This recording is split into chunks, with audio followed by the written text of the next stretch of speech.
behold the absolutely gorgeous 2019 R1250GS.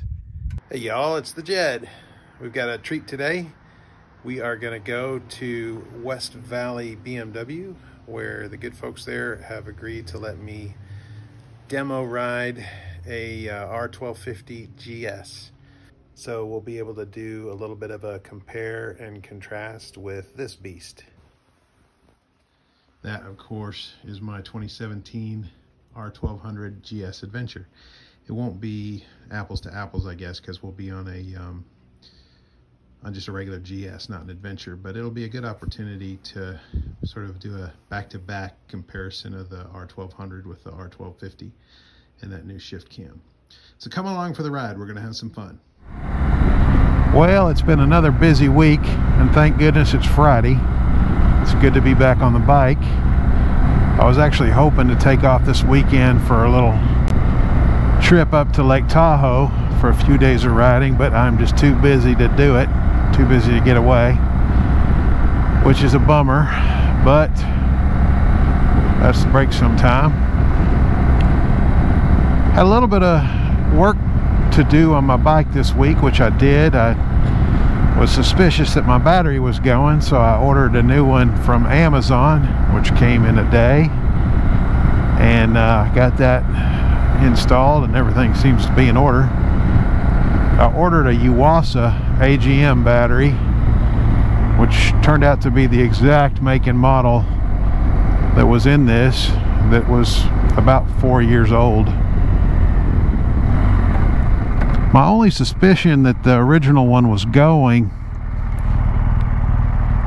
was I spent 30 or 45 minutes in the garage messing with my Denali lights, trying to troubleshoot a little issue I was having with my brake light, and when I got all through with that, my battery didn't have enough juice to start the bike. And I charged it and it took a charge fine, but just given the age, I thought better safe than sorry, so I ordered a new one. I'll throw up a link to the video I did just showing you how to figure out the date of manufacture of a new battery that you buy, and also how to test the voltage to make sure that you're not starting off with a dud. I think that's particularly important if you're going to do a mail order where you don't have an opportunity to ask a sales clerk in the store to do that for you. It's a hot one today, but this was the time that worked out best for the dealer for me to do this demo, so I'm not going to complain. We should be getting close. West Valley BMW is, I think, maybe the oldest BMW motorcycle dealer in the country. We'll have to ask them to confirm that, but I think that's the case, and it's a real neat dealership. It's kind of a mom and pop operation that's family owned, and so you get some nice personal service. And here we are, and I'm gonna pull up. Well, I guess I'll just pull up over here for now. All right, here we are.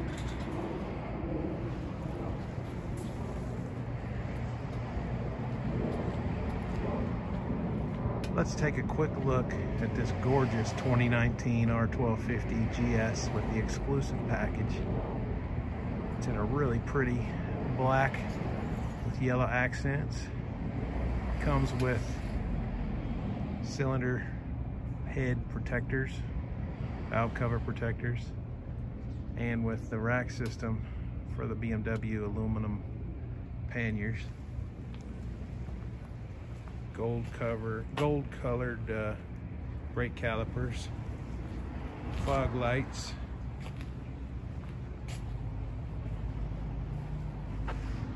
I'll go ahead and throw up the specs on this bike now.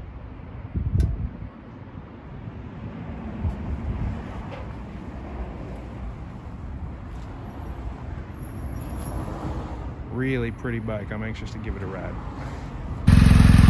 Alright, so we're here with Gus from West Valley, who's going to just walk us through the TFT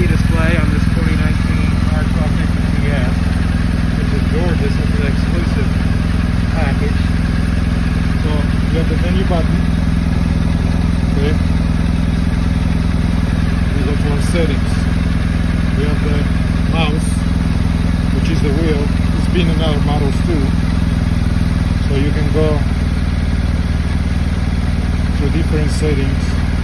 You have your settings, you have your phone connect settings for the bike. You have your phone connectivity to play your music and all that stuff and use it as a phone. You get the caller ID on the screen also.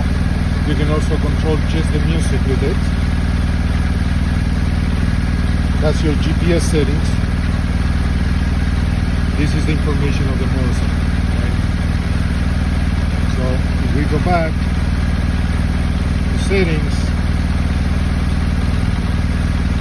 now we have all the vehicle settings. So we have the system settings, which will give you daytime, minutes, language, and all that stuff. We go back. So we have the connections. You want to connect. You want to connect your phone, your helmet, your passenger helmet. Everything can be connected and controlled through the, can we call it joystick? Okay. Then you have your displays. What do you want to, your display? What do you want to see on the display? Like the mileage, the range, the RPMs, and you want the tire pressure to be there at all times, and things like that. Then you have your information, which is basically just software. That's just for the upgrades when it's brought into the service. Okay. Then you have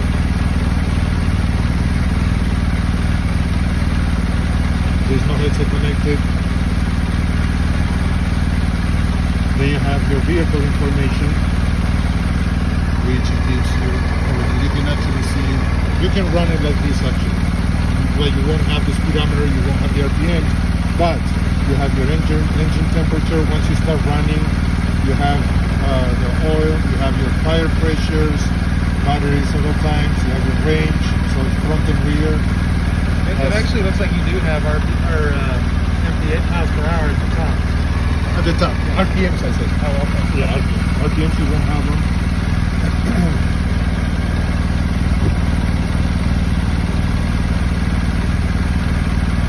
Then you have your typical, you know, the mileage, the trip, your consumption, your average miles per gallon, the top speed, your range. For that range is the same as the range for the fuel mileage. You can reset all the numbers at the beginning of any trip if you want to see how long you did throughout the whole thing, or you can just reset specific ones.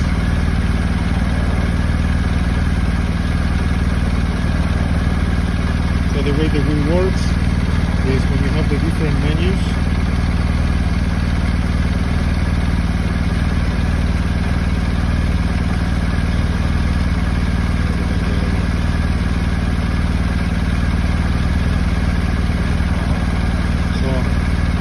Click on menu and it'll open up the selection, and then just with the wheel you control it, and when you push with your thumb it'll go to that specific selection, or with your index or with your thumb you go back and it goes back to the wheel. Okay. And I see it's similar to the older, the R1200 model. You can set your ABS and your suspension settings through here, and you can set your rider mode. Your modes through here. Road, dynamic. It has the two modes with the same button. Wherever you leave it, you don't have to do the clutch anymore like you used to before. Then ABS, same thing. Turn it off, you know, turn it on and off, you hold it. Your modes, same thing.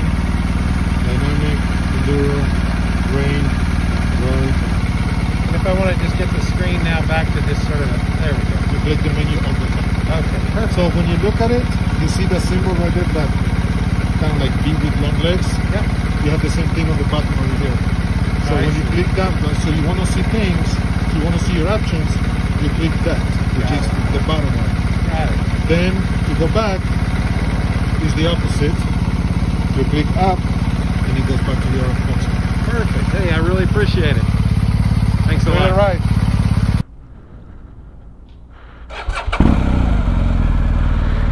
All right, let's take this puppy for a ride. Real quick observation on seat height, and I imagine this is probably true for all GS's. This seat height is about equivalent to the low suspension seat height on my GS Adventure. Some of what I perceive as difference in engine response or throttle response is going to be due to the fact that this bike is a little lighter than my GS Adventure, and that'll be in the specs.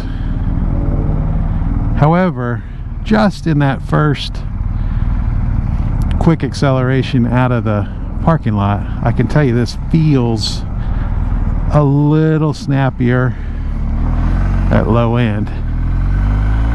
Maybe a little different torque curve. Not sure if this must have the quick shift. Let's see. And it does.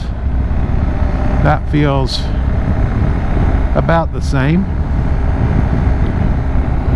I'll tell you, I'm enjoying this shorter, smaller windshield already. The air blowing on me feels really nice. I've got a little bit of a sweat built up under this jacket.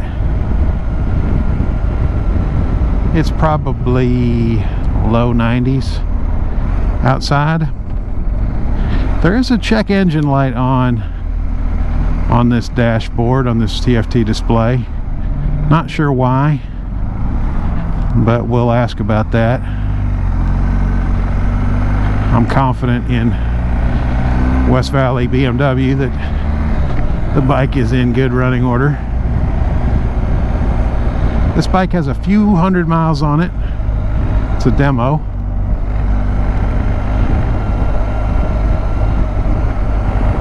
Notwithstanding the new engine, notwithstanding that it's a GS rather than a GS Adventure, very reminiscent, very similar feel to my GSA.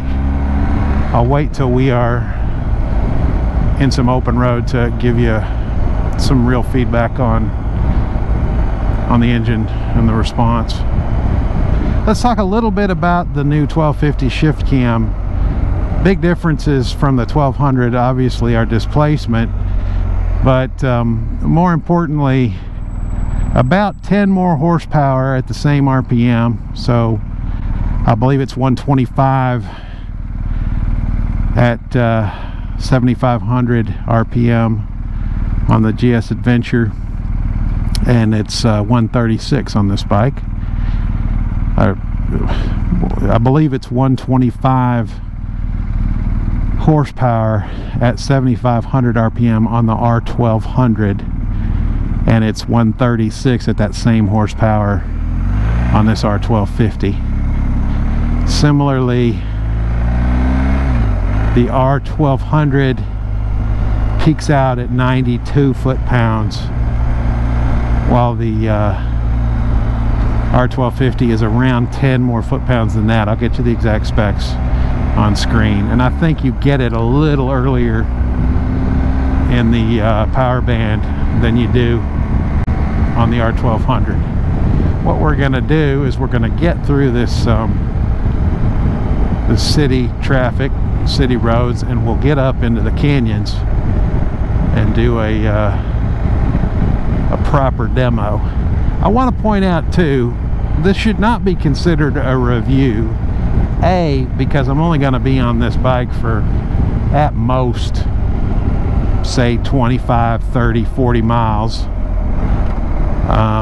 but also because I'm starting off biased. You know that I've chosen the GS platform as my only bike, well, my only street bike.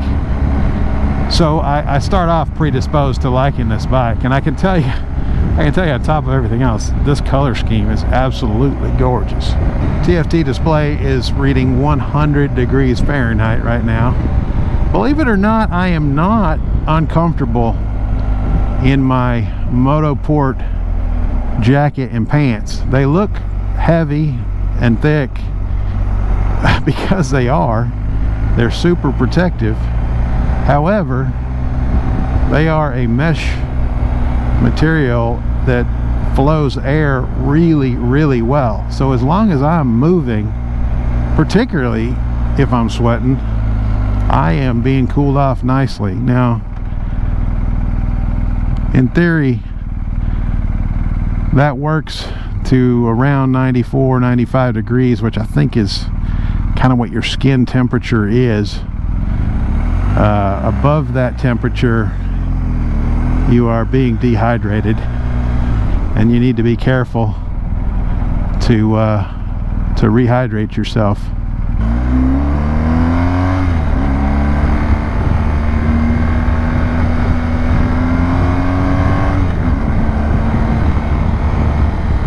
Now, I've heard mixed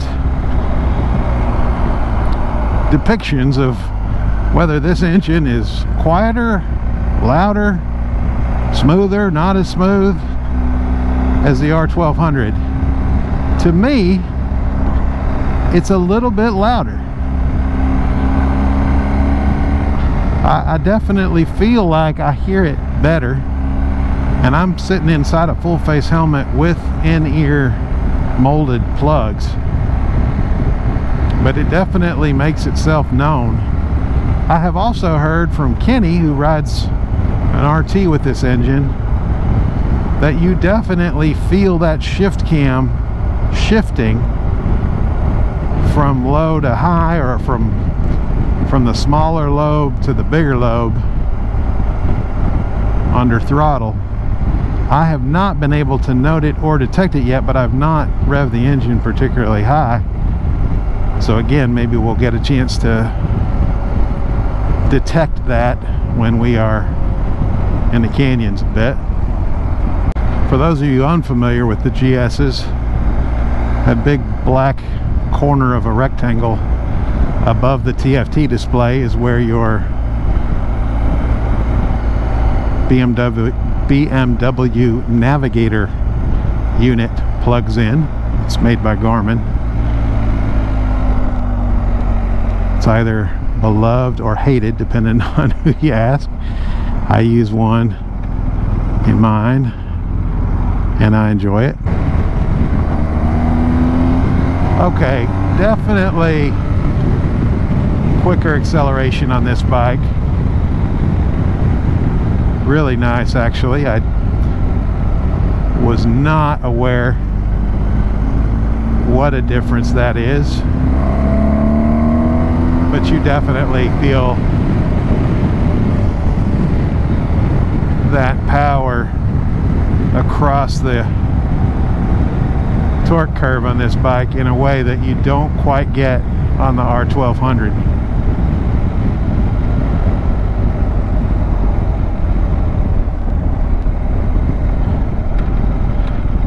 Nice thing about California and about the GS is lane splitting is allowed and quite easy. These two cars are a little too close for me on somebody else's bike, although I could have done it. Still have not detected the cam shifting. Not sure I'm going to be able to. This has the hill hold feature. You can see it there. My hand is now off the brake and my foot's off the brake, and the bike is going nowhere.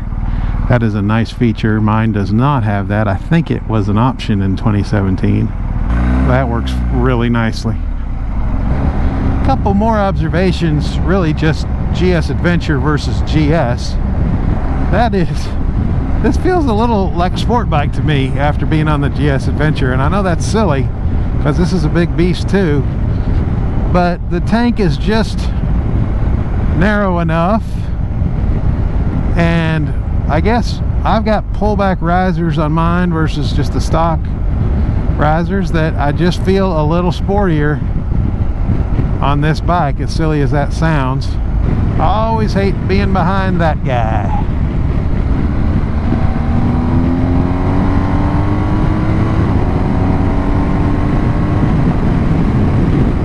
Alright, that was a way too easy acceleration to 83 miles an hour. Way too easy. Really impressive from this engine. Who knew the GS would bring out the sport bike rider in the Jed? Tell you what we'll do. We'll take this up Stunt Canyon, see see if we can't find a spot at the top to do a walk around. I'll give you some impressions and then we'll take it back to the dealer.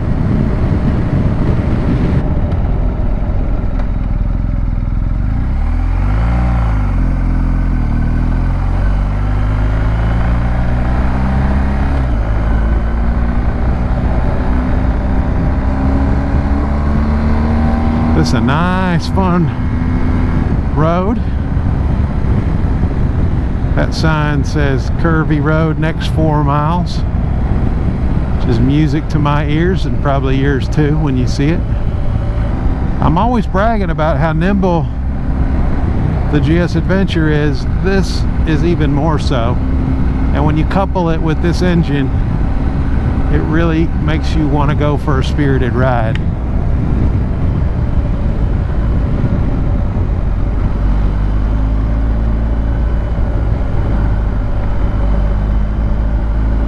I will of course be respectful, given that this bike is owned by West Valley BMW.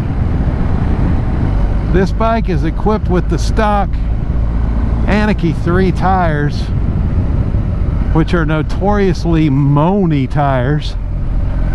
They handle just fine, but they emit a sound that is unpleasant to the Jed. I had them on my bike and I took them off.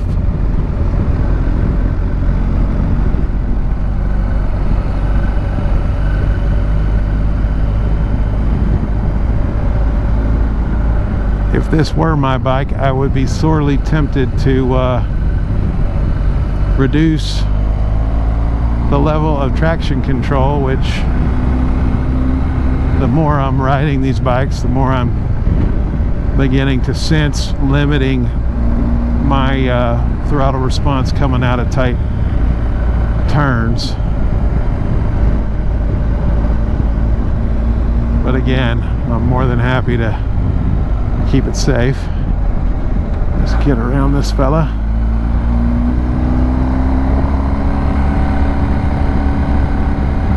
And no, I would not have made that maneuver were I not quite familiar with this road. Nor would I have made that maneuver were I not quite familiar with this road. I don't know who the hell I think I am. But apologies. Wow, look out there, folks. Not bad.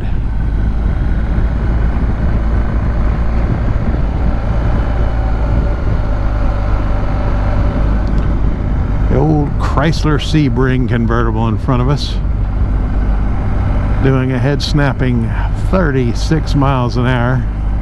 That guy seemed to be shirtless. Oh, look at this guy. I'm ragging on him and he's moving over for me. Let's see if we can't find a nice spot to get off the bike and ogle over her.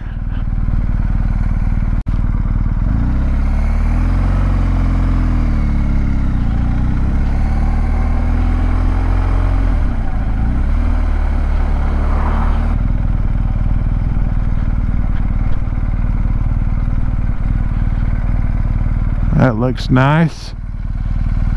That is our Pacific Ocean, and you can see Catalina Island out there in the distance if you look. Okay, friends,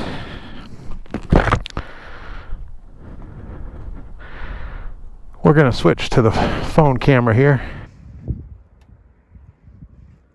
Behold the absolutely gorgeous 2019 R1250GS with the exclusive package. It's black with yellow trim. It comes with these pannier racks in the back and with those cylinder protectors there over the boxer engine. Let's have a closer look.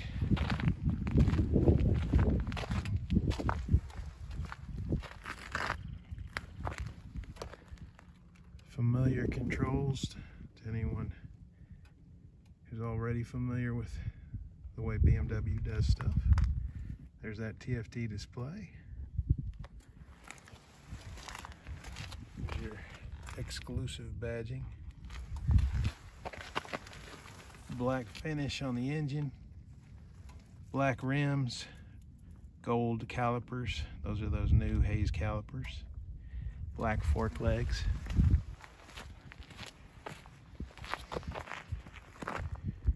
She's pretty from the front.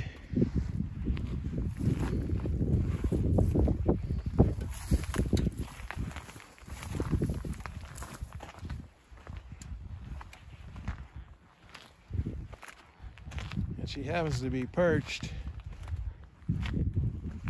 overlooking the Pacific Ocean with Catalina Island way out in the distance on a gorgeous Friday late afternoon. And here we are back at West Valley BMW. I want to thank them again for letting me take this one out for a demo. If you like this bike, give them a call. I'll put a link to their website in the description, and I'll try to get their phone number in there as well. Thanks for coming along for the ride. Hope you'll hit that like and subscribe button, and I hope you'll come back again. Have a great weekend. Thanks. Bye.